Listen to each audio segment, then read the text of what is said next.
You push. Here we go. I messed We up. already Sorry. live.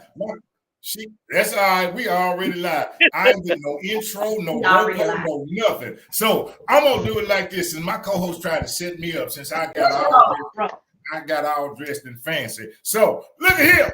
Oh, get ready, get ready, get ready. Here we go, here we go, here we go. Oh, yeah, it's me. It's your boy, the Louisiana Country Boy, along with my co-host, the Little Diva. And we are not alone tonight. We are not alone. We got a fella that's got on some tennis shoes. Why he got on tennis shoes? Because he's running for the White House. That's why he got them on, because he's running for the White House. That's right. We have a presidential hopeful. I know y'all be like, well, how he going to have somebody? And he be like, because I am. Because guess what? Even if he a presidential hopeful, the one thing I know about that man, just like me, he put his pants on one leg at a time. So there we go. That's how we going to have it. So this is called The Real Conversation with a twist of humor. And that's what it's about. It's about real conversation. It's about real talk. It's about real issues. It's about real things. Ain't no shaking, ain't no faking. Look at here. If you came to bring something that ain't real, you're at the wrong place. Because this is the place for real conversation. We talk open, we talk honest, and we talk transparent about everything. But see, we do it in a manner where everybody feels comfortable. Some folks want to put you in a corner, but we do it in a manner where everyone feels comfortable. Because first and foremost, I will say this, I say it all the time. This is not our platform. This is a platform God has given us to watch over and facilitate. That is it. Bottom line. That is how it rolls. So I'm not here to put nobody down. I ain't here to tell nobody what they can't. I'm not here to do anything but have open, transparent conversation that we can talk about things. This man right here is decided to step in, step out, and to make a difference. So what we're going to do is we're going to allow him to do his thing, Oh, my co-host is over there spinning. The internet done got you over there, co-host. They tried to get you. That's all right. I got you back, co-host. I got you back. So without further ado, y'all, look at here. No, let me tell you guys. Let me tell y'all what I did. Wait, hold, stop. Time out. Can y'all see me? Uh-huh. Yeah. Okay, yeah. I see y'all now. Let me just tell y'all real quick before y'all gone again. Let me real quick before we get started. Y'all keep leaving. Is that you, country boy, doing that? No, that's just you. That's just your internet. Okay, I think we're here. So let me tell you what happened. What had happened was I got off because you didn't have my real Facebook on, and I kept going through. Why can't I find me live? You had my other Facebook, so I had to go and put that back in. Y'all like, wait, okay. I can't find me. You know, I have 2 Facebook pages, and this. Yeah, I didn't know this was. That was the one that remember I told you. Get started. I just got to clicking. That's what I did. That's what I was clicking. Just started it up. Let's roll. Sure did. You show you right. Ready?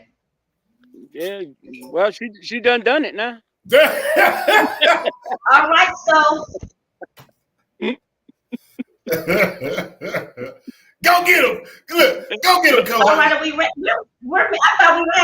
I thought we were having 2 guests tonight. No, your vice presidential person. No, she had to work tonight. Oh, she wasn't coming. No. Oh, okay. Yeah, you got it. Okay, no problem. Well, let's get started, country boy. Mr. Dr. Frederick Ware-Newsome. Now, where is the Mohamed at? Where's Miss Mohamed? No, I said you didn't have the last name of Mohamed. I had that on the wrong person. Yeah. No, I'm Ware-Newsome. She's Mohamed. Gotcha. My bad. Okay, so I get the fly wrong. Nobody said nothing. Well, tell us who you are. Tell us who you are. Okay. I'm sorry. My name is King Dr. Frederick Douglass Ware-Newsome. I'm from Baltimore, Maryland.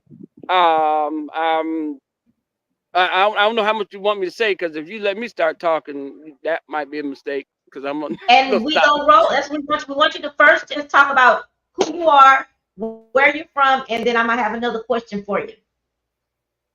Okay, good. However So you are. I'm good. King Okay. Dr. And then Frederick I'm just let you Douglass talk. Ware-Newsome. Huh? Mm-hmm. I think then after that we're gonna let you just talk. We're gonna let you roll. Okay. So But you are Dr. Frederick Ware-Newsome. I think we have a delay yeah. again. Jesus. We have a delay. You delayed over there. You delayed over there, co-host. Oh, she's frozen now, though. Oh, Oh, now she's frozen. So could you say something? yeah. Hey, but look, let me grab this bicycle by the horns. Look here, sir. Go ahead and introduce yourself. Tell us about you and where you from. All right, my name is King Dr. Frederick Douglass Ware-Newsome. I'm from Baltimore, Maryland, but by way of Rochester, New York. I don't know if anybody know where Rochester, New York is, but if you know about snow and cold, that's Rochester, New York. And most people couldn't connect it to Buffalo, New York, but I'm right up the street from there. I've been in Maryland, Baltimore about 20, almost 30 years, and I'm in the music business. And I thought it was the best opportunity for me to get deeper into the music business if I lived in the state more closer to other cities and states. And now I've done a whole lot, and now I'm doing a whole lot more. So I'm definitely I'm a man of adventure, and I love the challenge. Man, that sounds good. Well, you know me. I'm from the country. If you don't know me, Doc, let me just tell you this. I'm from the country. I ain't trying to pick around the chicken. I'm gonna just go on and eat it. So now, tell me about this political that you decided that you. Tell me how you got into that. You wanted to run for president. Because this is basically what this is going. This is going to be the meat and potatoes of what we're going to talk about tonight. I want to know why Doc said, you know what? Let me run for the White House. And an excellent question. And actually, I've been in the political arena for a while. This is my 5th office running for. Okay. I ran for in Baltimore County. I ran for District 10, a House of Delegate, District 44B House of Delegate, Mayor of Baltimore in 2020. I helped a friend of mine who was running for governor of Maryland, and unfortunately, he passed away less than 2 months before the election. And the next move for me was to run for the presidential race, because now there is way too much going on in this country, and the current administration and some of the past administration, but definitely current administration is not handling the problems that need to be handled. And with me, it's time for righteousness. I took it to the extreme that I started my own political party. I didn't like the Democratic Party, didn't like the Republican Party, so I started the Newsom Party, which is a party of righteousness. So I couldn't deal with any ills, any enmities against God. I couldn't deal with that anymore. And I wanted to start something that had God at focus, God at heart, and God as the forefront. And that's what the Newsom Party is about. And that's why I jumped in this presidential race, because it's time for righteousness to reign. All this evil, ungodliness, no. I'm done with that. Those days are over for me. Anybody else want to stay in that? Feel free. I don't. I want righteousness to reign. So I have a question. Can you hear me? Yeah. Yeah, I can, yeah. So what makes you didn't like the Democratic Party, you didn't like the Republican Party. What is your party running on? What are we running on with you besides righteousness and godliness? Well, the thing about righteousness, you actually just can't skip over that, because righteousness covers the platform of everybody being treated right. Neither party puts that on the table. The Democrats are going to focus on the poor and pretty much keep them poor. The Republicans are focused on the rich, pretty much keep them rich, but nobody's focusing on all the people.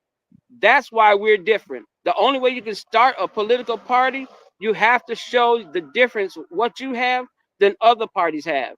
And that's what we bring to the table. And that's why we were approved for our party, because now they say, okay, you bring something totally different that nobody else brought before. It's talking about righteousness and treating everybody fair and treating everybody right. There's other people that's running under an independent party. So I guess I'm not independent. I'm not independent party though. Newsom Party is the party. But I mean, you're another party outside. I'm sorry, I used the wrong terminology. So I still want to know, what else are you running on? Like, what is it that you're gonna do to make everything right for everybody? Okay, so let me make this a little bit more plainer. Let's say, for instance, I'm trying to give you the basics because there's like 1,000 things that we have on our agenda. So let me give you the basics. For Let me stop example, you let me stop you for a moment, because I want to fix that right there. What you said. I don't want to. And I may be being a little sensitive, but it's not that I'm not clear on what you're saying. It's just all you're saying is on righteousness and godliness. And I'm asking you what specifically. It don't have to be all of them, but what? Give me two specific things that you're going to do for our country to make it righteous, godly, and for everybody. Is what I'm asking. So no, I'm pretty intelligent, so I follow you. But oh, no, I didn't say you yeah, weren't intelligent. No, I was saying that. I was okay. saying that I because didn't mean it, but that's the way it came across. oh no, don't assume. No, don't assume. I don't try to offend nobody. Because you have to Listen, be how can I run on righteousness and offending people too? You can't okay. do that. So, yeah. So yeah, you just yeah. So tell us what specifically, like two things specifically that your party is planning to do once you get in office. Okay, so what we plan on doing, I'm just give you a couple things like you said. One, we Hmm. really want to stop the misappropriation of funds as far as when they do corporate bailouts and government bailouts, only certain people get that money. I think that money should be distributed to all Americans fairly and evenly. For example, when they did the last $2.3 trillion bailout, well, Wall Street got somewhere around 1.7 trillion of that money, and the rest of the people got the few dollars that the government gave to them. Well, that's not a fair platform for me. Another outline for us as well is when we're dealing with the judicial system, the law system, Department of Justice, the Supreme Court, all these individuals. Well, obviously, I ain't gonna say it's obviously because some people don't know, but those laws aren't distributed fairly. And with those laws not being distributed fairly, unfortunately, innocent people go to jail. Innocent people get put to death. There's so many things that happen to innocent people, and that scale need to be balanced. And that's the stuff I'm dealing with right now, actually, with the United States Supreme Court. So I'm not talking a good game. I'm actually doing all this right now. So these are just a couple of things, but obviously, like I know, the United States need a whole lot of help. But that's just a couple of things that I'm working on right now. Cool. I heard you say godliness, so I'm assuming that, and that you can't stand to be behind anyone anymore that's not godly. So I'm going to assume this time. I'm assuming you're speaking of maybe the abortion rights. Would I be assuming right or no? Is Maybe my that what? the abortion rights? Or is that one of the things that you're concerned about as well? Well, that's one of the things on the agenda. As far as Mhm. with that, I was on the radio broadcast the other day, and when I got to talking about the abortion, the guy pretty much like, okay, we're done with him. And I said this: when you look at abortion really is enmity against God. God is the only one that creates human beings. God is the only one that puts souls in human beings. When you talk about abortion, you're talking about canceling the will of God out. Now, I said it from this perspective.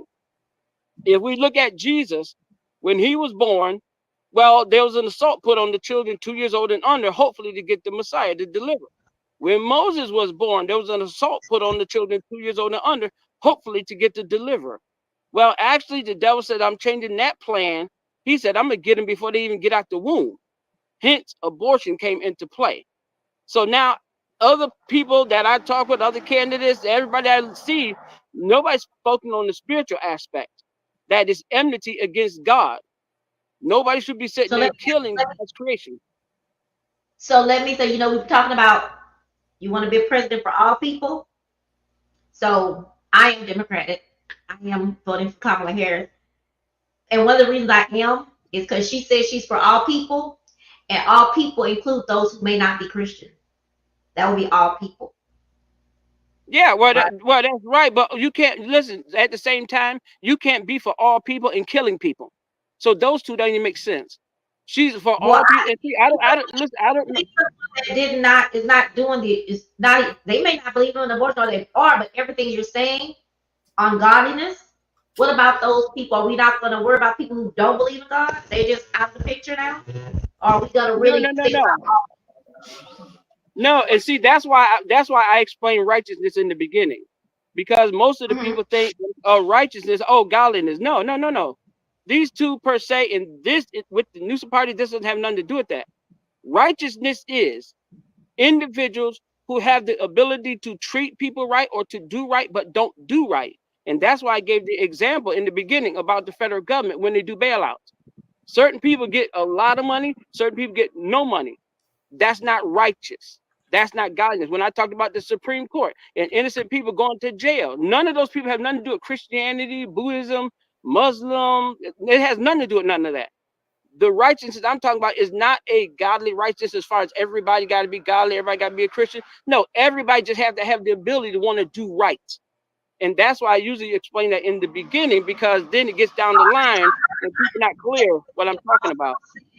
At the beginning, with all due respect, but then you said two other things. You said for all people, all people, all people, all people. But then we got the righteousness. I got that people want to do right. But then when I brought up abortion, we started talking about you can't do this because it's not good in the sight of the Lord. But there are some people who are Americans, they're legal and they're here, but they don't believe in God, or they're not No, and but spiritual, that's the point. they spiritual in some other kind of way, is all I'm saying. Yeah, Our but that country, all sorts of people in our country.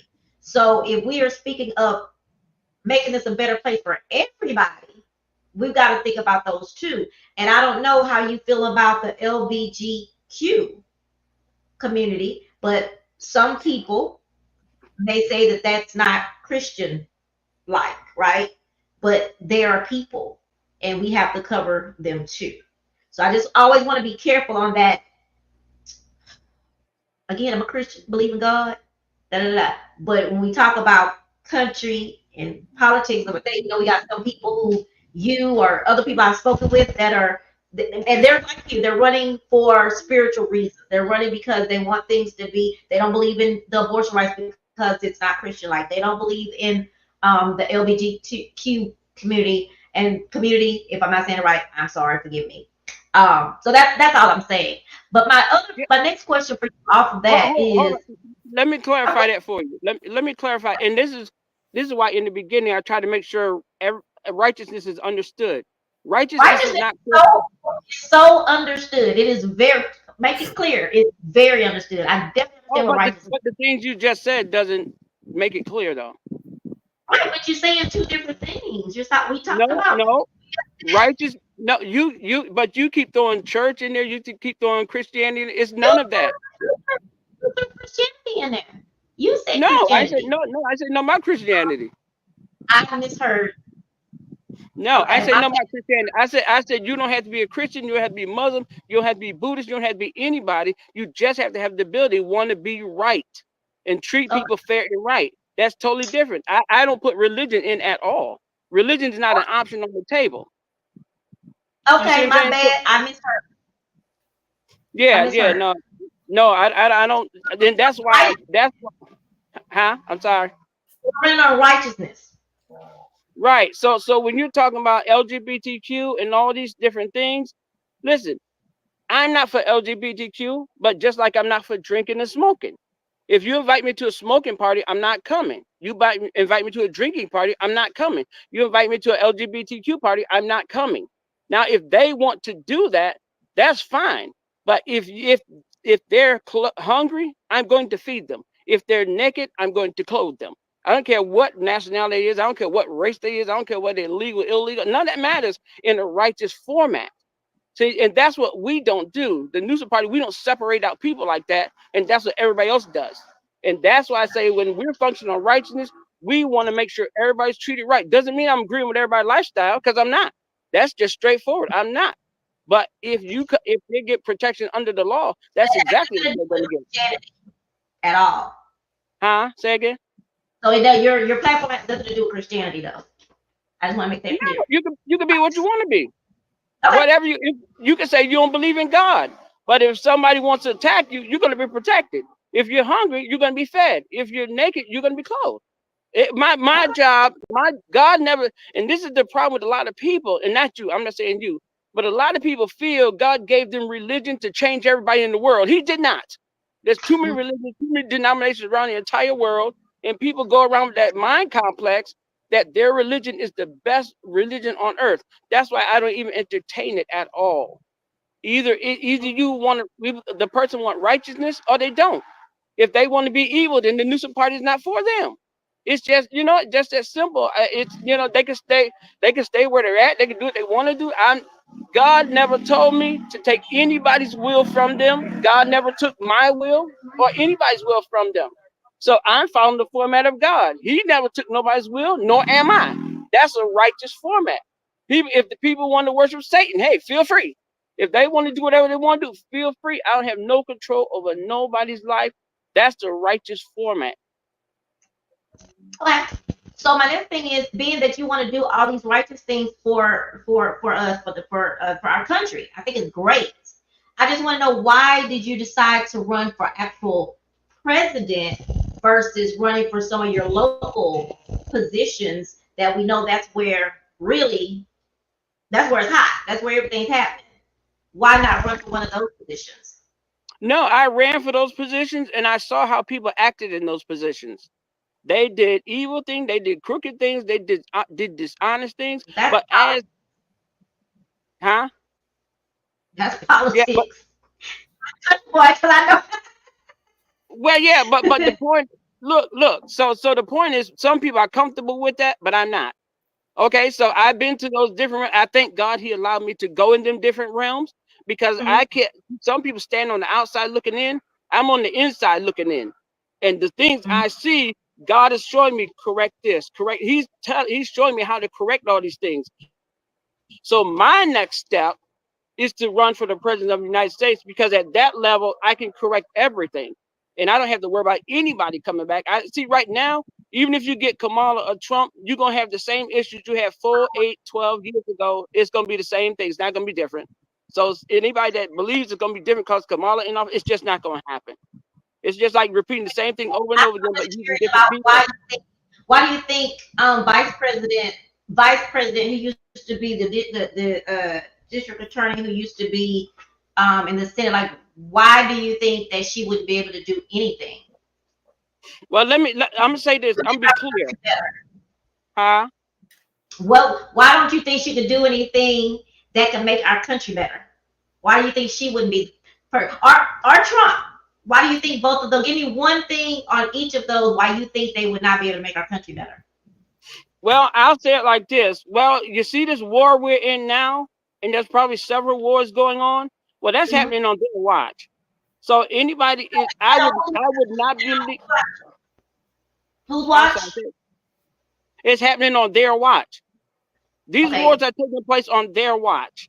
Okay. So the point is to think it's going to get better right now. And look, I'm not putting Kamala down. I'm just telling the truth, and the truth is what set everybody free. I still ain't understanding why you can't get that lady name right. I am not understanding. My name is Trina. Her name is Kamala. Why is it? I think that is so. And I'm not just talking about you. I ain't figured out what people can't say that woman's name right. It's like Sabrina, Kamala, Trina, Donnie, Country Boy, Kamala. It makes me feel that it's being done on purpose. But that's my own stuff. What I was going to say was, I just had to say that because it's Kamala is her name. But Kamala's not president. You know that, right? She's actually is president, but you know that, right? You know the job of president. You know the job of vice president, correct? Huh? You know the job of the vice president, correct? Actually, she's running instead of the president. They just not telling you that yet. She's making the decisions behind the scenes. They just not telling you that yet. I told you, I'm on the inside of this stuff where everybody else looking on the outside. That's what your vice president is going to do? Huh? Is that what your vice president is going to do? No. What you're missing is Biden got himself out the way. Every now and then you see him make an appearance, but really Kamala's trying to run the country. Now that is evident. So he actually couldn't do it. He actually shouldn't have never ran from my perspective. Sir, he is doing it. He's doing it. He's not doing it. Yeah, he is. And you may not see him because right now Kamala is out campaigning, but your president actually is everywhere else. So you might just not be looking in those faces. But the night that okay. just got from overseas, I think you're. Oh, so I guess you got some of your trolls on here because they're saying I'm very rude. I'm not very rude, but I'm speaking on truth and not righteousness. No, but why would you insult people? Why would you insult people though? Why would you insult people? They didn't say nothing to you. They didn't say you were. They're just giving their opinion. But why you call them trolls? That's what a troll is. That's what no. Listen, that's what I mean by righteousness. There's no reason to insult anybody. I don't know if you know what the social media lingo. That's a troll. That's a troll. Yeah, but I know social media lingo, and that's an insult. That's an insult to say you're very rude. No, I'm just saying righteously. So to call people's names is not respected. That's not a see. That's why I'm running under righteous format. Who did I call a name? Huh? Who did I call a name? Well, I think a troll is a name. I think a troll is calling something. A troll is someone that comes on and says these things, dirty things about people. So that's not me. That's your people. But I actually thought there were a lot of people now. Oh, they said I'm rude. Cool. I'm okay with being rude if it's for my country. It's cool. All I'm saying is I was really just want to know what bothers me, and this has nothing to do. You will take you out of it for a minute. Let's think in general. I've had other people who are running as third parties or they're going to be writings or whatever. And my concern is that removing votes from the major two parties that are running, that's a concern for me. And I know that you and your people, they don't feel that way, but I feel that way. And I think that's why I asked you, why didn't you start being a part of the local elections, which that's where all the power is. That's where everything happens. You can't get from here, can't get to there till it gets here. So being a part of that process and about that part, that's what's going to help us. And that's all I was saying. With the things that you want and the things that you want to make happen, when you get up there, you still got to go through them other people before what you want to do happens. Do you think they're going to care about righteousness? Nope. Because just like you said, you see the inside of people, and you see how horrible they are. You see how evil. You see how dirty they are, right? Do you think it gets any cleaner in the White House? No. So you're missing the whole point. That outline that whole thing you just explained, I just said I've been through all that. That's one thing. I heard you say that.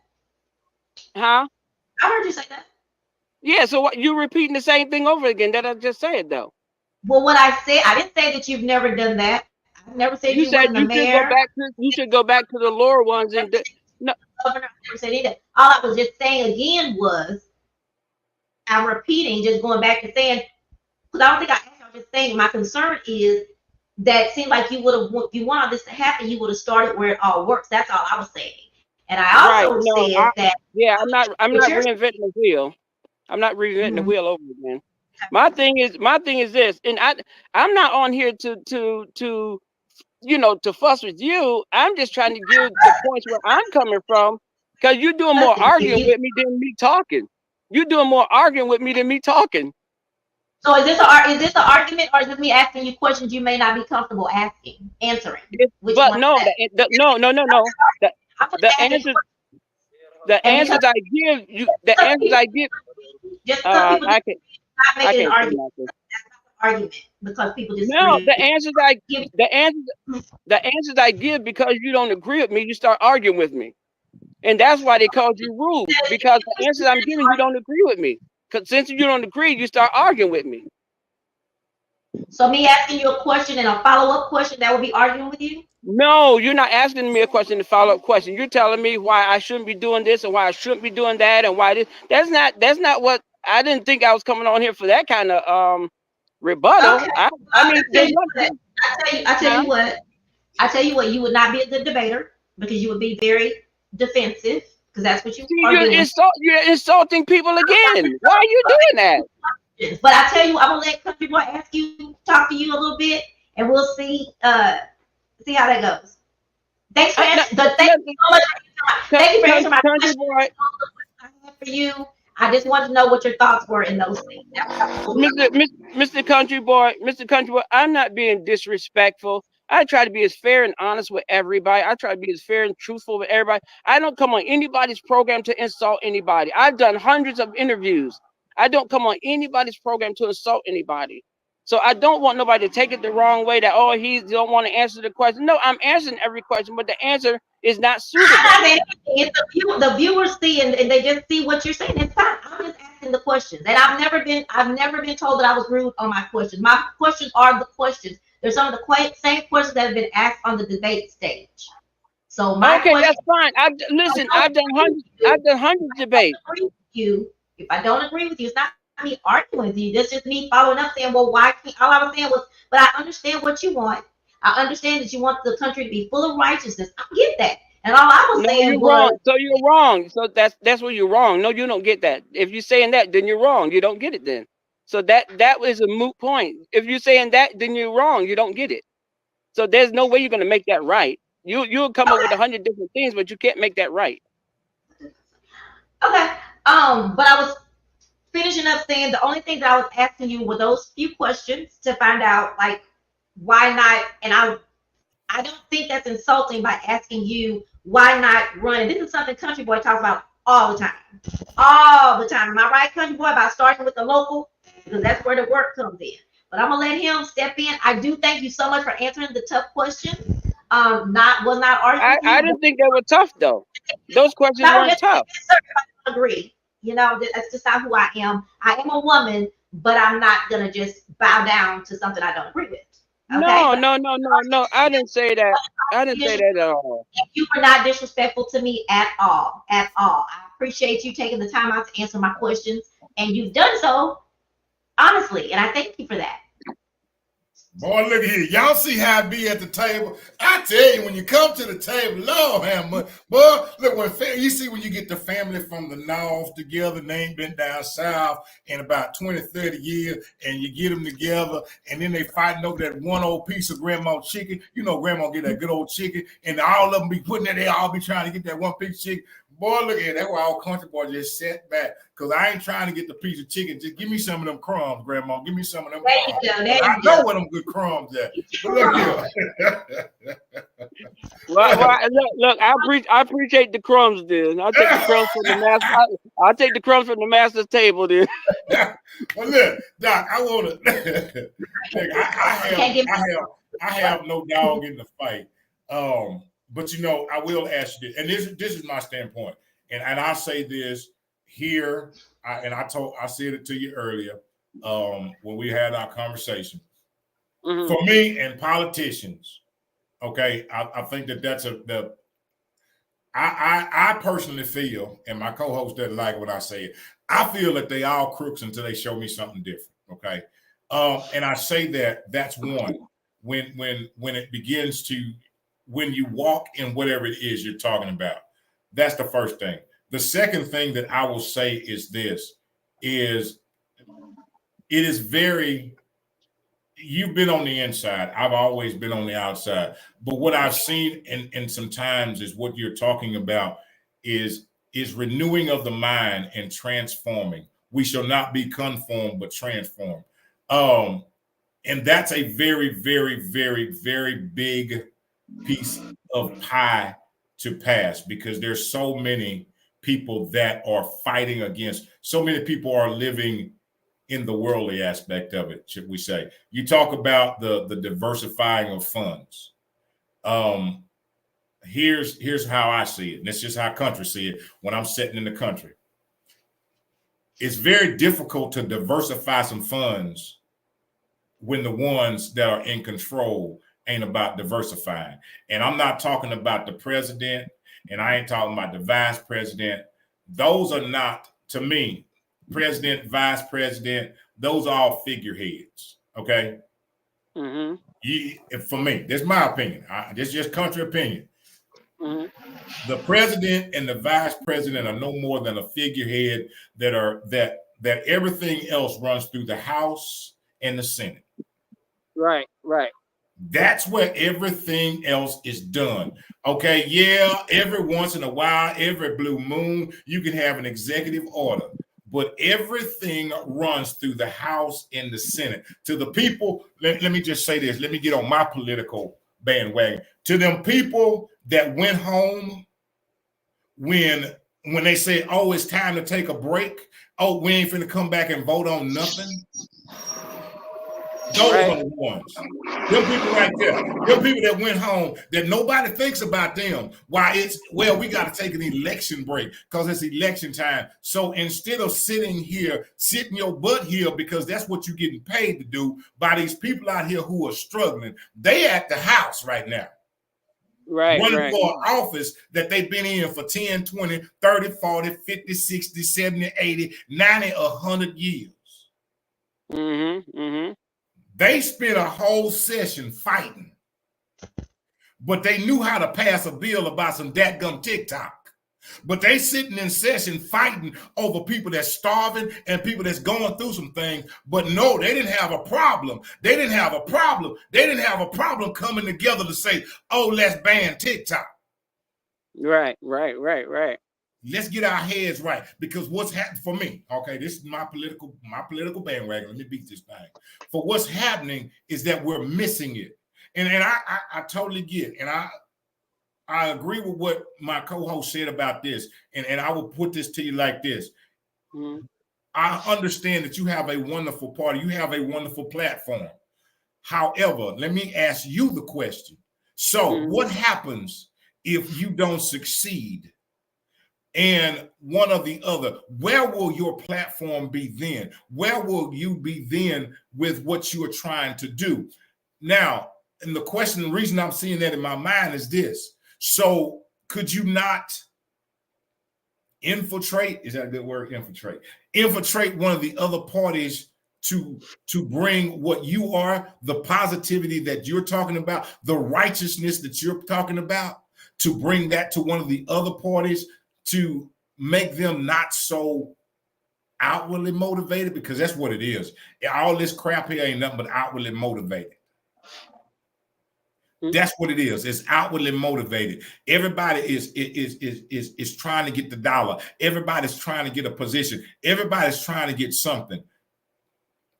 If you want to talk righteousness, what you do to the least of them. What you do to the least of them. What you do to the least of them, you do unto me. Exactly. So when we are talking about, and I'm going to shut up here in a minute. I'm rolling right now, though. No, you're rolling. We're talking about division. Understand something. And I want to make this clear. And I'm going to get off the political bandwagon, but I'm going to stay on the righteous bandwagon. All these things, while we're missing it, okay, LBGTQ or Q, whatever you call it, that's called divisiveness. Okay, abortion, that's divisiveness. Black and white, that's divisiveness. Rich and poor, that's divisiveness. All these things are used to divide. We're missing it. All these little things that keep coming, they're using that to divide. Because once we understand, we all in this one boat, okay? We all in this boat. And if we don't all learn that we got to row together, because we got people in the boat trying to row this way and some trying to row this way. That's why the boat keep going around in circles. Because everybody want to think that they're going to be the captain. And it don't happen.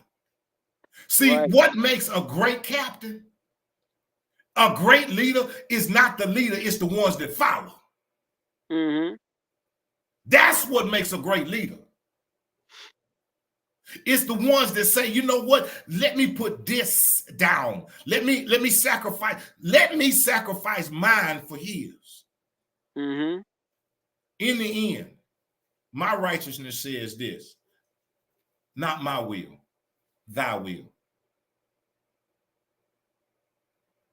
Not my will, thy mm-hmm. will.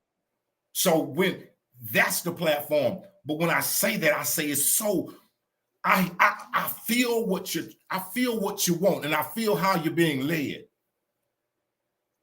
I understand that, but then the question is, how will you unite it? And I know God gives us. Let me tell you, I believe it's more than anything else. 3 things God gives us: purpose, a vision, and instructions. Right, right. Purpose, vision, and instructions. It don't matter. You can have the vision. You can have the vision and be going dead at it. But if you ain't following the instruction that he's giving you, you got nothing. Exactly. The only place you're going to be at following your own instructions instead of his instruction is right where you at, not where he wants you to be. Good it's wisdom. not about fulfilling our purpose. It is about fulfilling his purpose. Mm-hmm. And I say that when I come back around, and I feel you, and I feel what you're being driven to do. I feel what you're being driven to do, but how do you bring it together? How do you bring it together? How does your party bring it together? On the off chance you don't succeed, or on the on chance you do, how do you bring it together? Well, let me say this. If this broadcast was long enough, I definitely could show you. It'd take a while, but I can show you. But just on the premise of what you're talking about, that's exactly what the Newsom party is. So in the event, I'm not looking to not succeed, but what we have when you have your own political party, we already pushing people around the country to run for political office under the Newsom party.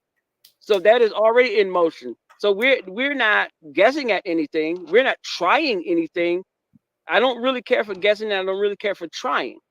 I will evaluate it, outline it to make sure everything is in its proper order before I implement it. Now, as far as bringing everybody together, this is why the Newsom party is not separating anybody out. Now, no, I don't agree with everybody's lifestyle, nor will I ever agree with everybody's lifestyle. But every American is to be treated fair and honestly. That's going to happen on my watch because we're doing it right now. I'm not telling you something we're not doing it right now. We're doing those things right now. I just want to do it on a bigger level with my team. And God has advanced us to this level. We're going to get a lot of critics. We're going to get people say, you're not ready. You need to go do this. We already know all that stuff. That's nothing new to us. But the point is, we still go on. We still move on. We get all kind of criticism. We get that. Well, you're taking votes from Trump. You're taking votes from Kamala. You're taking votes. We've heard all that. That's nothing new. But the point is, when God tells you to do something, obedience is better than sacrifice. Now, to me, having my own political party, God has opened up the entire world to me. Now, you two just meeting me, God has opened up the entire world to me. There's about 300, 350 Newsom kings and Newsom queens around the country, around the world. But y'all just meeting me, so you wouldn't know that. So God has already established our kingdoms around the world. So none of this is nothing new. I said to be president of the United States is a demotion for me because one, I'm king of the Newsom kingdom. That means I have 300 to 350 Newsom kings and Newsom queens and emperors under my leadership. So I'm not new to none of this stuff. But my point is that I said if I become the president of the United States, I take a demotion. I said there's two differences between the president and the king. The president obeys the law, the king makes the law. I make all the laws in the Newsom kingdom. So when people insult me, I just kindly say, listen, you don't have to insult me. You can talk to me like a human being. And I'll definitely listen to you, but no reason to call names and insult because I don't even think that becometh of us as people to insult. You will find out. You can ask everybody in the Newsom kingdom, has King Newsom ever insulted you? They said no. He speaks to us with respect. I do one of the most premier award shows in the world, the Newsom World Awards. I do that show. That's one of the world's most premier award shows. So I'm not new to none of this stuff. I've been in the political arena a long time. I've been in the award show, the modeling, the fashion, the music. I've been in all them industries. So I'm not new to none of this. Now, everybody that knows me just say, oh, Dr. Newsom, King Newsom doing something different now. He's running for the presidency. But as far as anything new, we've been outlining this for many years. Not just yesterday, not 2 months ago, many years. So I'm used to the insult, but I'm just not used to people insulting the people that come on or the people that's with me. I treat everybody with dignity, respect, and honor, and that's the way my mama raised me. Great. I think this is great conversation. We have to wind it down now, but I do want to have my last little speech because we have another topic. I want to thank you so much for coming and being honest and transparent. What I will say is, I have to be honest. What you're feeling is insults. I'm a little confused about it, but I will say I feel I was insulted by what I saw in the chat, and that is a real definition. It's not an insult. That's what a definition of a troll is. Someone that trolls someone and says things about them. Maybe you don't know these people, but they said some things, and that's what. It's not an insult. That's what that terminology is as far as social media. You may not be privy to that. I'm very familiar with that. Very familiar. I also don't want you to think that. Always know that Country Boy and I are besties. We don't agree on everything. We go toe to toe on this show, but we're not arguing. He just has his opinion. I have mine. We do it every Monday night if we're talking about politics, right? Because he thinks y'all are crooks. I don't. I don't think all politicians are crooks, and I fuss about everybody. People care about this country. And if I didn't care about the country, my country, the people my children that have come from this country, I would let people say whatever they want to say. I wouldn't say anything back. I do understand that this has nothing to do with you, but this is just the world that's happening right now. This is some of the reason men don't want Kamala, 3 syllables only, Kamala, to be president, because so many men are used to a woman bowing down, a woman not speaking her mind. And because you say you don't want to talk, or you don't want to say this, or because you say it's insulting, or you say I'm being disrespectful, because I have an opinion, and I do have an opinion, and I'm going to speak my opinion. That's what my platform is for. But also, I was the one that wanted you to come on this show. It was me who wanted you to come on because I wanted you to be able to say that. But I also want you to be prepared and not see people as insulting you or disrespecting you, because you said that about some other people. You said people are always throwing insults. Those are not always insults just because someone is saying, well, why wouldn't you do this? I don't think there's anything wrong with me saying, well, why don't you consider doing this? I know you've already done it before, but I tell my children, do it again. Maybe that wasn't the right time. There's a young man right now that was, he was told he was going to be the director of this particular department. He can't handle it because he did not get the job. And you know what I told him? It just wasn't time yet. God did not want that to happen. He wasn't ready for you to do that because he got some more stuff he want to teach you. He got some more stuff he want to line up. I understand you've been doing the entertainment business. I know you've been doing this for a very long time, and I get that. My issue is not with you.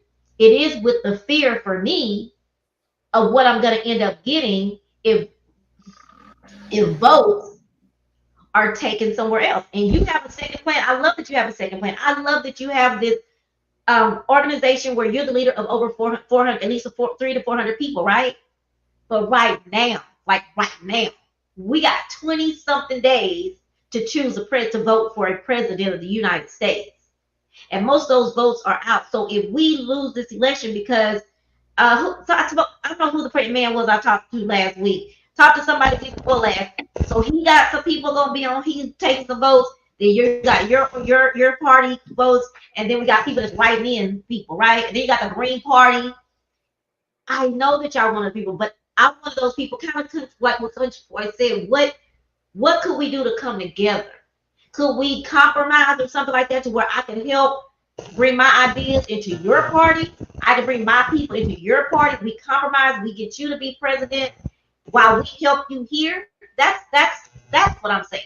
So if that's insulting because I have ideas, because I have thoughts, because yes, I want Kamala Harris to be president, and not because she's a woman, not because she's black, not because she's a black woman. I think she is the best person and most qualified for the job at this time for this particular race. That is not taking anything from you, sir, at all. I thank you again for coming on. I thank you for accepting the questions, but I didn't want you to leave the show feeling like you came off of me to be insulting, because that is not my intent. I ask tough questions. I try to, because I need to hear the answer. When there's a debate stage, they're not going to be soft. They ain't trying to be soft, because they want to answer the tough questions to see what your demeanor is going to be when people ask these questions, or because they don't agree with you. What is your demeanor going to be? Because I'm your constituent. So and those are my tax dollars. That's my money here, there, and there. These are my children. I'm going to answer any question I want to, and there should be nobody mad, nobody saying I'm rude because I'm asking a question that maybe didn't get answered, so I asked it again. We have to be open. All politicians, public servants, whatever they want to be called, they have to be open to answering the question and be prepared. Big word, big 2 words. Be prepared for those tough. We understand. I'm very familiar with this. I've been in hundreds of debates. You said that a few times, but you got to understand. Asking questions. Well, it's hard to talk to you because you're not going to stop talking. So yeah, I know. But we are running out of time. So thank you so much, you and your crew. I wish y'all the best of luck, guys. Make sure y'all check out. I honestly don't think you mean that. Y'all check out Dr. Frederick. Yeah. Thank y'all so much for tuning in, and we have the next topic coming on. Thank you guys so much. Have a good evening, Mr. Frederick, Dr. Frederick. Thank you. Okay, so the next topic is going to be, we want to talk about the children before we go. We are running out of time, but I want to talk about the children and this patch that they had on that was our next topic. The children that got the little patch. Let's talk about it. Country, but what you think about the patch on the children to put them to sleep and they didn't get permission? I think I need one of them patches right about now.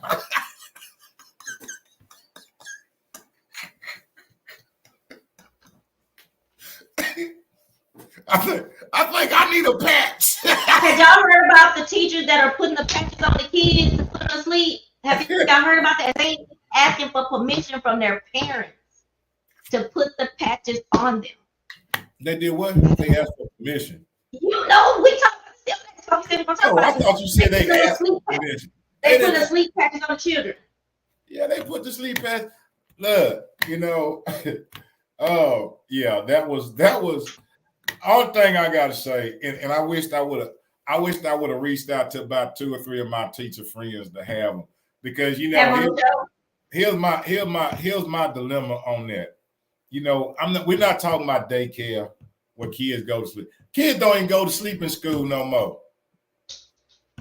They don't go when they get to when they get to first grade and they in school, they don't take naps. And I'm so confused. Pre-K and kindergarten do take naps, but just yeah.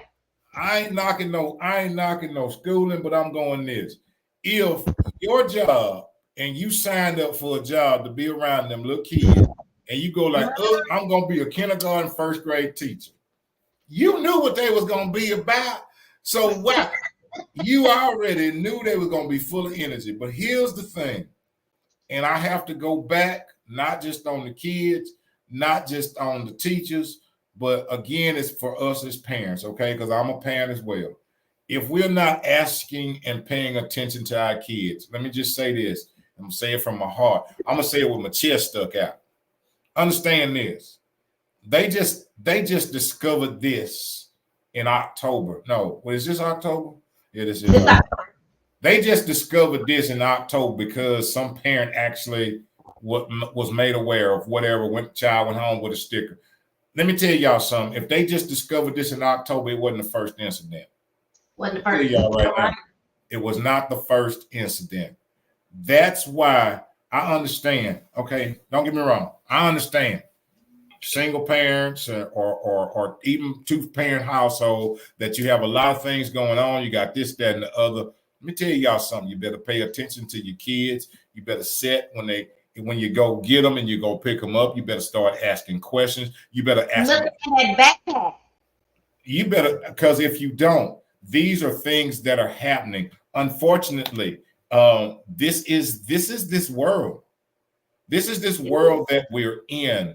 There is this no sense of morals, no sense of accountability. How can someone, and I'm gonna tell y'all right now, I have been in the ministry since 2014. Okay. I'm a firm believer in the Lord. I pray. And if my child would have came home with a patch on, I'd have had to pray even more that I had to pray to get out of jail. Lord, bring me out. Because it wouldn't have been no meeting. It wouldn't have been no. These teachers are lucky, country boy, that nobody did. It wouldn't have been no come stand up here and talk. And let me tell you something. If my child would have came home with a sleep sticker on, I'm telling you right now. I'm telling y'all, boy, look here. I'd have told that school has still been rocking. I'd have been worse than the hurricane rolling through that thing. They've been like, here come hurricane country boy. Because that's what I've been. I've been like the Tasmanian devil rolling through there. But what I'm saying is we really have to pay attention to our children. Again, I'm not saying, well, I know that today and it's hard, and if you got more than one child and these, but if you don't, I say this all the time, if we ain't paying attention and we're not pouring into our children, the streets is. The school is not a daycare or somewhere where you go. It ain't summer camp. You go to drop them kids off and you don't worry about them. And then when they come home, you just ready to feed them and put them to bed. You don't ask them how their day went. You don't ask them what went on. You don't ask them their teacher name. You don't ask them if they got homework. You don't ask them nothing. Pay attention to your children. Also, that's so important. And keeping an open line of communication with your kids. I know you're tired when you get home, because I was tired when I had kids. I was tired. I had some horrible bosses back then. I was tired. And then you have to get up and take your kid to somebody, whatever. It was always funny. But you always had to say, how was school? What'd you do at school? Bring me that backpack. Because they knew they couldn't hide nothing in the backpack. I was like, well, let me see your backpack. I didn't see your backpack. You got homework? You have to ask those questions. And I'm not talking even about stopping at first, second, third, fourth, fifth grade. As they get older, you got to compete and say, what's in the backpack? What you got? What's happening? You don't have no homework? If you ain't had homework about 4 or 5, which nowadays they don't really give homework, but back then it was, let me call to you to see why you ain't had no homework for 3 or 4 days. Let me make sure. And I guarantee you your answer gonna change. Oh, wait a minute, no, because they know that you're gonna call. Or they won't even tell you that lie because they already know you're gonna call. You've got to have them kind of relationships. It is so relationships with the teachers. Yes, and that is so crucial. That is so crucial. Knew me. They knew me. I would just say that. I always had this funny thing, boy, about my kids from daycare all the way up was that I wanted to make sure they knew me and we was cool, so I could bring a brownie or something every so often. They would always get something on Teacher's Day, whatever them days was, because if a fire comes, it ain't supposed to be like this. But I always had the philosophy that they're gonna get my kids first because we cool, and I talk to them and I bring them stuff on the holiday.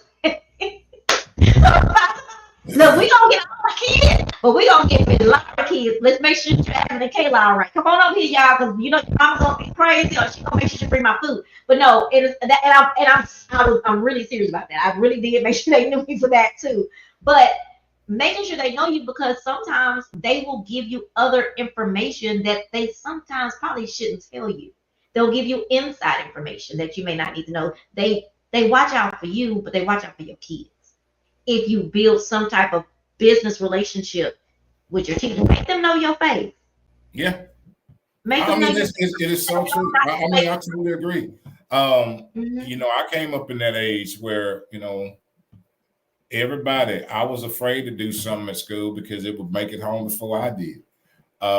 These are just things. Well, I know how it is. Again, I know how it is, but I'm just saying that we as parents, grandparents, caretakers, whoever you are, The kids are our future. I don't know what would possess a teacher to medicate a child that's not theirs. I don't know what. I don't even understand what to think it. And Miss Julia, I'm reading what you said that you should get rid of. But here's the thing, Miss Julia, we don't even know which ones are which because there's so much. There's so much. One that's medicating the kids. I mean, you got to get them one by one. What she said, we know who did it. Well, I'm just saying, but there are so many. There's so many that we, you know, what I'm saying that this ain't. But she's saying specifically the ones that medicated those students. She's talking about this. Well, I mean, yeah, we gonna get. Oh, they gonna get it. They gonna get it double. Yeah, she's just saying those specific students that medicated those kids that we do know about, because you can't give them a slap on the wrist. You can't get him no write up because that's drugs. Yeah, that is drug for their own kids. Give them that whatever they give them. And I ain't talking about melatonin is a little different, but what was they give Benadryl? People were giving their kids Benadryl to put them to sleep. Ain't nothing wrong with y'all, but you want to go sleep. Now look here, you need to figure that out. So figure it out. I mean, and I think that's because the priorities, even with these teachers, the priorities with some teachers, with parents, have been so twisted. If you are a teacher, your priority should be those students that are under your care. If you are a parent, your priority is your children. And you should make sure that those things that they're taken care of. And I understand, again, I'm not saying it's easy. I'm not sitting here going like, oh, well. But again, understand, you have been given the duty to watch over, to guide, and protect these children. And it should be a group effort. Everybody should be involved in this thing. Everybody should be willing to take ownership of this. Therein lies the problem. Nobody wants to take ownership. Nobody wants to take ownership of it. Okay, teachers that did the drug, and you knew how much you was getting paid when you took that job. You knew it. I mean, I'm not saying it's right or wrong what the salary is, but you knew it and you accepted it. And you accepted that responsibility. So now you should be held accountable for the things that you do or you don't do. To you wonderful, wonderful, magnificent superintendents of all these different school districts. Do you know how much you're putting on all these teachers? And I understand that there is a shortage. Then do something. You can't have 50 students in one class, and do something. We're putting too much. It's funny because I hear you saying that. One, for Texas, let me just let y'all know, y'all should be knocking up because he's the one that's holding up money. But the other thing I was going to say was that at HIZ, that's something, people do a lot of complaining about it. They do a lot of fussing about it when they really don't know what's going on the inside, because they were invited to come and see and they chose not to come. But they have leveled off classes. They did that about 2 weeks. They do it every year. They level off to check to make sure the classes don't have too many or too few. And they don't fire the teacher because they have too few. They move the teacher to another school so they can level off the classes so there won't be too many people in the classes. I think I'm going to plug in for HIZ because we do that. So we are paying. I think the numbers have steady increased though. I mean, from what it was. Right, they can increase, but you still can't have a certain amount of people in the classroom. A certain amount of students. They're very careful about, because it's a safety hazard. So they don't want more than a certain amount of students in their class. It's not 50. I think it might be 30, 25. They can have 25 to 30, or they will split that class up. But they do, and I can't speak on the other schools because I'm not there with them, but a lot of schools, and specifically HIZ, They have a deadline, a date, a full week to where they have to go to all the classes, see how many kids are in. Because if enrollment has increased since the first day of school, you can have a teacher that end up with 40 kids, and you didn't know because all you was doing was throwing them in these classes. So they take that week to have administrators walk around and take care of that. But back to the topic at hand, because I'm gonna be going to bed because I'm sleepy. And I need to hoosah. But people, check with your children. No matter how, and I can say that about Country Boy. No matter how young these kids are, ask them. When I used to real wraparound specialist, and we have to check with kids about why they not come to school, why you got that mark on your shoulder, or you came to school in the same clothes for 3 days. We ask kids. We have to ask them because we want to make sure that they're safe. And the training was this: ask the kid, and they're gonna tell you everything and more you need to know. So you're gonna know if something's happened with the kid. You know what I mean? And now, mind you, let me get this straight. We don't just go around asking kids. They have to be an issue, something that we see that would alarm us in order to speak with them. But they're gonna tell you. And I'm saying that to say, as a parent, what's that little sticker you got? That's cute. It's a little purple sticker. What is that? Who gave you that?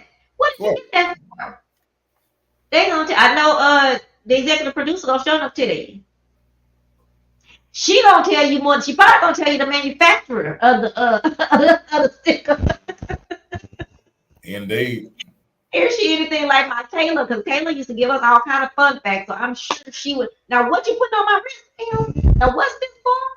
Because I tell you, she the reason I used to try to dabble in hookah, and she let me know that no, hookah's not good because it has this, that, and other. And I don't. All my friends go, they do, and I be like, pass. Well, they say pass. Oh, but with hookah, not the weed, but pass it on. But anyway, what they say, the kids are our future. They know so much. These kids know so much, and they are watching. So when you come home and you ask little executive producer, she ain't gonna just tell you one thing. She gonna tell you this, and she's so excited that you asked her about it. She's gonna tell you everything you need to know for the whole week. Guarantee you will find out what you need to know if you need to know. You're gonna find out what that you're gonna be able to go back and say, okay, my baby said this purple sticker was to put her to sleep. Can you explain to me what that's about? Right. And did I get a note? Can we go back in the record and see if I got a letter, a permission slip for my child to have that? Because now we're gonna have to school. No, I'm just joking.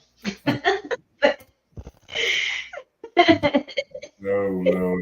I wouldn't tear them. It would be Tanisha, a mama, and Jazz would probably come up to the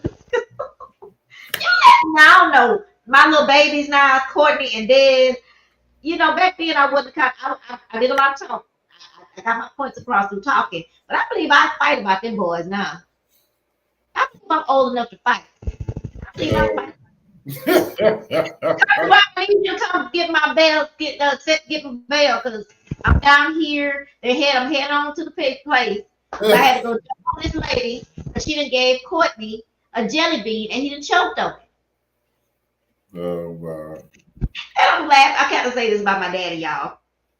And it's so funny that now that my daddy's passed away, so it's always been that way, but it's even more so now. I think about things he said. So we couldn't eat jawbreakers. We couldn't eat round candy, period. No round candy in the house.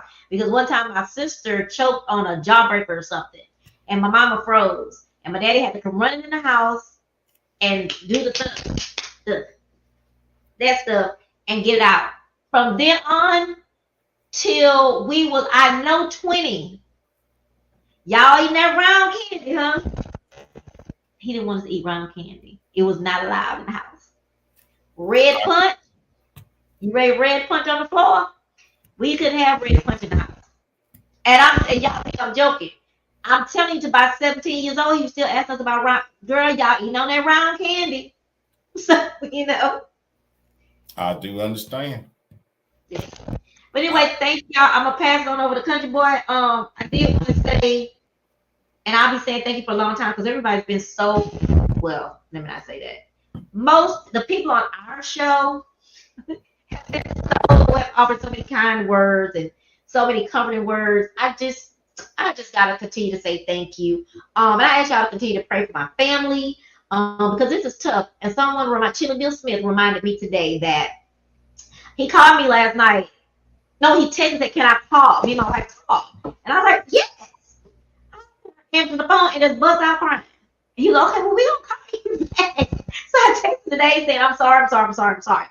And he calls me and says, don't you dare apologize to me. You are in the beginning. I'm 2 years in. You're the very beginning of grieving and your bereavement. Don't you let nobody else tell you that you should apologize, because it's going to come and you're not expecting. Then you call. Then I go. But anyway, so I do want to say thank you, because there have been so many people who have been amazing through this journey. I do forget myself that it is new and that the wound is still new and open, and I think I'm trying to keep band-aiding it, putting a band-aid on it. But I'm working through it. We're all working through it. I miss my dad. I miss him a lot already, but the memories and the memories kind of hurt too, you know, like, because you think about the great, wonderful things. But anyway, so thank y'all so much for everything. I will continue to thank y'all. I will ask you to continue to pray for me, my sister, my stepmom, my sisters, and I have a little brother. Continue to pray for us, our children, you know, his grandchildren, because it's the holidays about to come up, and it's just gonna be tough. Everybody's trying to make it. I will say, for now, I'll just say I'm so happy that everybody's coming together and everybody's checking on everybody. You know, that's a big thing. And and my daddy, I know he is like really excited about that, because like you said, country boy, in life maybe he couldn't make this stuff happen, but in death, you know, and I don't know how long it's gonna last, but I think it's kind of cool that we are putting our selfishness, our own thoughts, our own feelings to the side to comfort each other through this hard, difficult time. So, amen. I will shut up now. And what you say? What you used to say? I'm gonna shut up my tripper trapper now. And I'm gonna pass you say it all the time. I haven't heard you say it in a while. I'll pass it on over to country boy. Y'all make sure y'all tune in. Did I put it down there? Check out TikTok every night. I think it's about 9-10 o'clock he comes on. Check out Isaiah Martin live on TikTok.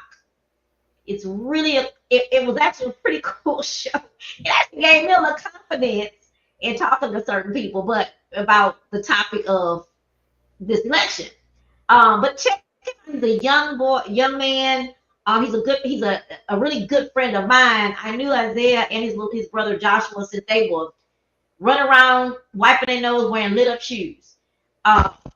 Letting their daddy ask me how old I am. I had to tell them, boys, don't let your daddy get you in trouble by asking a woman how old she is. But anyway, they have grown into amazing, intelligent, articulate young men who are working for their country, their community.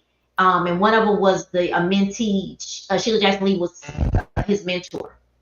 And one of them spoke at her funeral. So they're out. They were at the DNC. But anyway, check his show out. He's also on Twitter.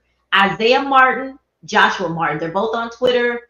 Just check them out. They're really, really cool. And what I like about the Isaiah show is seeing how I can't explain it. You have to watch it. But thank you for that.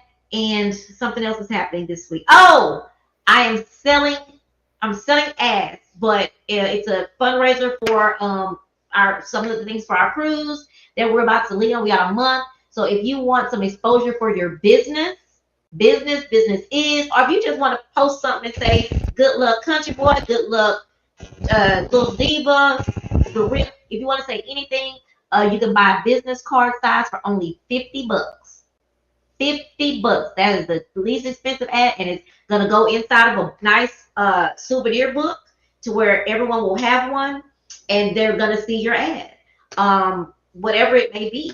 So you can contact the Louisiana Country Boy, or you can contact me. Yeah, we need some sales. So come on. And also, Country Boy has a shirt. While he's talking, I'm gonna put his shirt up so y'all can see what his shirt looks like. Take it away, Country Boy. There it is. Here we go. First and foremost, thanks for our guests who came on.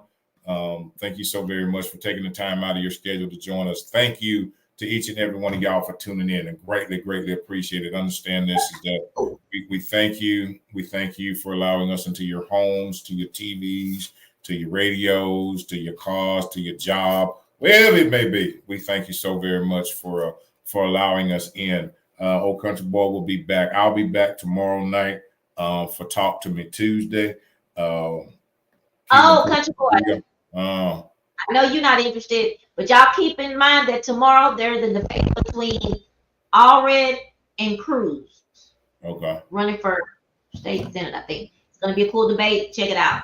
I'm sorry. Go ahead. Yeah. I'm sorry. Yeah. Y'all check out the Louisiana Country Boy tomorrow night at 9 o'clock live. Talk to Me Tuesday. And then I'll be back for the last show of the week on Wednesday. I have the adorable, the amazing, the fantastic, the terrific, the beautiful, the wonderful Sharika Ross will be joining the Louisiana Country Boy as we have a little table talk about her and her vision and her purpose and her dreams and everything that she's doing. Sorry, y'all. That will be at 8:05 on Wednesday. Tomorrow night, 9 o'clock. Wednesday, 8:05. Once more again, thank you, Doc, for joining us. Success in your endeavors and your run for the White House. And continue. And I say this to y'all as I close this, no different than Doc who was on. See the t-shirt? Oh, yeah. To each and every one of y'all, I say these words is this. God gave us three things, y'all. Understand this and understand this clearly. He gave us vision. He gave us purpose. And he gave us instructions. I hear so many people talk about how they love to read that one scripture, what says, well, God knows the plans that he has for me. Let me tell y'all something. He does. But everybody and all the Bible thumpers and Bible people and so-called this, everybody wants to pull out certain scriptures that fit them in their circumstance. Well, I did this, but God knows the plans that he has for me. Well, let me tell you something. If you go back up, if you read right before that, he tells you exactly what the plans are. He tells you exactly how to achieve them. He gives you instructions for the plans. In each and everything in our life, the visions that we have, the purpose, God has given us instructions on how to fulfill it to what he has for us and what he wants for us, not what we want for ourselves, what he wants for us. That's why I continually say this in these words right here is no matter what, no matter who, no matter when, walk in your purpose on purpose. Don't let anybody try to tell you what you can't do. Don't let anybody tell you, oh, you too this to do that. Oh, you too that to do that. Don't worry about the naysayers. You walk in purpose on purpose. Walk in it. Walk in your purpose. Because see, here's the one thing about your purpose and your vision is that what God has given you, the fullness of that, he's given somebody else lack for it. What does that mean? Because when you walk in yours, it enables somebody else to walk in theirs. When you walk in yours and you fulfill yours, it enables somebody else to fulfill theirs. So don't worry about people telling you what you can't. Don't worry about people saying, oh, you're too country. Don't worry about people saying, oh, you're too skinny, you're too fat, you're too short, you're too tall, you're too dark, you're too bright. You can't. Let me tell you about the ones that keep saying that. The reason that they keep saying it most of the time, a lot of the time, is the fact that they see your vision clearer than you do. So they are sent to deter you from what they already know is inside of you. Walk in it. Walk in it. Chest out. Walk in it. And know this beyond a shadow of a doubt, that I sit here and I speak on behalf of myself and my co-host when I say that we support you and we believe in you. Because let me tell you something, like it or not, if God gave you the vision, if God has instilled that purpose in you, who are we to say, that ain't what you're supposed to be doing? If God gave it to you. You can ask you questions to make sure your plan, you have all the answers to your plan together. And you walk in it. You walk in it. Did you hear me? Who? Did I know you? Hey, that's between you and that lady. Nothing to do with that. And lastly but not leastly. No. Time out before we hang up. Everybody, I meant that. Like, it is okay for you to have a plan, but you also, just as Country Boy does me, if I say I have a plan, he will ask me questions about my plan to make sure that I have my daughters. Well, what you got planned? Well, what is that plan? So I hear you saying that, but what about this? And it's good for people to do that so that it helps you have a better plan. It helps you think differently than what you think, because someone else can have something you're like, oh, I didn't think about that, or you know that don't make sense. So not about people talking you out of your plan, but to ask you questions about your plan to make sure there are no holes in it that you might have missed, because we can. But you have to be able, as a leader, you have to be able to answer the questions or hear other people's thoughts and not feel that they're just trying to beat you down just because they're asking questions that, in my opinion, sometimes you should have an answer, or you'd be like, oh, I hadn't thought about that. So that I just want to make sure I added that, because not many did so, but people do it to me, good people. Again, my daughter, you've done it. And my daughter is great at it. So, yeah.